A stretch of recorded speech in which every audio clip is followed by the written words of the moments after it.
Black magic has taken the lives of families, and ghosts have made their lives hell. The film opens with a shaman practicing dark magic. He is surrounded by a disturbing mix of human and cow parts, which he uses to perform his black magic. Irma arrives with her sister, Galan, to seek the shaman's help. Irma is in love with her cousin, Galang, and desperately wants to marry him.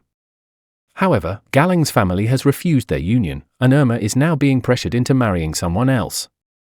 Determined to have Galang at any cost, she turns to black magic. Galan, uneasy about the situation, tries to persuade Irma to leave, but Irma is resolute. She tells the shaman that she must marry Galang, regardless of the consequences. When the shaman learns that Galang is her cousin, he hesitates, warning her that such magic could be dangerous. Suddenly, a ghost possesses Galan, her face contorting into a terrifying expression as she warns Irma that pursuing this path will lead to grave danger. Frightened, the sisters leave the shaman's place. The story then jumps forward 12 years. Irma, Galan, and their mother are traveling to Galang's house to celebrate the birthday of his daughter, Sofia. Galang is now married to a woman named Nisa, and they have a 12-year-old daughter who is blind. Galang's mother, who is also Irma's aunt, has been ill for a long time, adding to the somber mood of the visit. It is revealed that Galang was once deeply in love with Irma, but due to family pressure, he married Nisa. Despite his marriage, Galang and Irma have maintained a close relationship. However, Galang now feels guilty for neglecting his wife and daughter and decides to distance himself from Irma. Irma, who is now pregnant with Galang's child, is devastated by his decision. Galang harshly breaks up with Irma, telling her to leave him and his family alone. She tries to convince Galang, but his decision is firm. Heartbroken and furious, Irma returns home and repeatedly tries to contact him, but Galang continues to ignore her. Galan, aware of the affair, advises Irma to move on, reminding her that Galang has a family and that she is destroying their lives. Enraged by Galan's words, Irma lashes out at her and throws her out of the room. Consumed by anger and betrayal, Irma confronts Galang at his workplace, demanding that he acknowledge their child. But Galang remains cold and dismissive. In a fit of desperation, Irma grabs a knife, but before she can use it, Galang pushes her, causing her to fall and miscarry. Watching her miserable condition, Galang rushes her to the hospital, but when Irma regains consciousness, she blames him for the loss of their child. Galang tries to reason with Irma, explaining that he is married and that they can no longer be together. But Irma refuses to accept this, reminding him of his promises to her. In a final act of cruelty, Galang throws money at her and walks away, leaving Irma shattered and vowing to destroy him. That night, as Galang returns home, he is approached by the Imam, who reminds him of the importance of prayer and warns that worship can protect against evil. The Imam gives Galang a gift for Sofia and urges him to bring his family to the mosque. Later, as Galang sleeps, he has a terrifying dream in which Sofia, her eyes gouged out, asks him for a pair of eyes as a birthday gift. Galang wakes up in a cold sweat and rushes to check on Sofia, who is sleeping peacefully. The dream haunts him, reminding him of his neglect of his family. Actually, when Nisa was pregnant, Galang didn't care about her. As a result, Sofia was born as a special child. Meanwhile, Irma is still seething with anger. She again contacts Galang, but he scolds her and vows not to continue their abusive relationship. In wrath, she decides that if she cannot have Galang, she will destroy his family.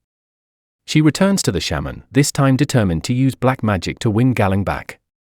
The shaman, initially reluctant, eventually agrees after Irma offers all her and Galan's gold jewelry as payment. The shaman's mother also becomes greedy upon seeing the gold. The shaman explains that he will use the power of Anazar ghosts, evil spirits that despise Muslims, to carry out the curse. The magic will target Nisa, Galang's wife, and gradually kill all her blood relatives, leaving Galang alone with Irma. The ritual requires items belonging to Nisa, including her hair and blood, as well as a freshly dead human's leg bone. To follow the shaman's orders, Irma sneaks into Galang's house, steals hair from Nisa's brush and one of her sanitary pads, and delivers them to the shaman. The shaman is pleased to have the bloody pad because this black magic will become more powerful with it. The shaman begins the dark ritual, wrapping the human leg bone with cow intestines and using Nisa's belongings to bind the curse. The house trembles as the shaman calls forth the Anazar ghosts, instructing them to destroy Nisa and her family. The ghosts disappear, knowing what they need to do next. That night, Nisa experiences horrifying visions while praying. She sees cow parts and feels as if blood has been poured over her. She screams for help and cries because she has no idea what is going on with her. But when Galang checks on her, everything appears normal. The following night, the curse intensifies. Nisa, under the influence of the magic, cuts and eats the hair of her daughter's doll and vomits profusely. Disturbed by her behavior, Nisa tries to share her problem with Galang, but she knows Galang will not trust her. Irma, meanwhile, is struggling with the consequences of her actions. Her sister Wulan confronts her, demanding to know what she has done with their jewelry. Irma admits that she gave it to the shaman and warns Wulan to stay out of her affairs. However, as the curse begins to backfire, Irma starts experiencing terrifying hallucinations. She sees Wulan dead, and Wulan has become a ghost, terrifying her. But soon she realizes it was a delusion. The magic she unleashed is now turning against her. On the other hand, Nisa's condition worsens as the curse takes hold. She vomits insects and begins seeing disturbing visions.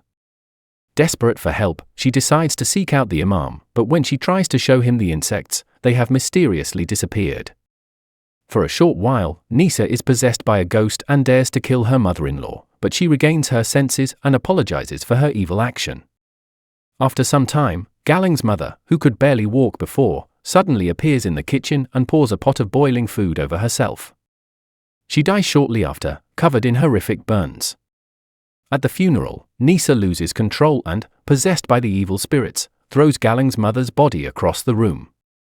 The imam, who is present, recognizes that Nisa is under the influence of a powerful ghost and begins reciting prayers to subdue the entity. He explains to Galang that Nisa has been targeted by Anazar ghosts, summoned through black magic. Galang, now deeply troubled, experiences more nightmares and turns to the imam for help. The imam assures him that no matter how powerful the ghosts are, Allah is more powerful and that with prayer and faith, they can drive the spirits away. He gives Galang holy water to use on Nisa and instructs him to bring her to the mosque for an exorcism. As Galang prepares to take Nisa to the mosque, Irma appears, confessing that she is responsible for the curse. Galang is furious but realizes that they must act quickly to save Nisa. Meanwhile, the curse continues to spiral out of control. Irma's sister, Wulan, suddenly becomes possessed and attacks Irma, who narrowly escapes. Wulan, now under the control of the evil spirits, climbs a tree and hangs herself, her hair ripping from her scalp as she falls to her death. Irma, now terrified for her own life, rushes to the shaman to stop the curse. But when she arrives, the shaman is nowhere to be found. As she searches for him, the negative energies she unleashed turn against her, causing her body to contort and break in gruesome ways. Irma dies a horrific death, her body shattered by the dark forces she sought to control. At the mosque, the imam begins the exorcism, using prayers and holy water to drive the spirits out of Nisa. But as the ritual progresses, it becomes clear that something is wrong. The magic was never meant for Nisa. The true target of the curse is revealed to be Sofia, Galang's daughter. The realization comes too late. The hair and blood that Irma collected belonged to Sofia, not Nisa. The curse has been killing off Sofia's blood relatives, including Irma's family, because of this mistake. As Sofia, possessed by the Anazar ghosts, attacks her father, Galang pleads for mercy, but Sofia, driven by the evil spirits, kills him. The imam, realizing the truth, turns his efforts to exorcising Sofia. The ritual is successful, and the ghosts leave her, but the damage has been done. Many lives have been lost due to Irma's misguided attempt at black magic. In the final scene, Nisa is shown in a hospital, weak and barely alive. Sofia, still showing signs of possession, visits her.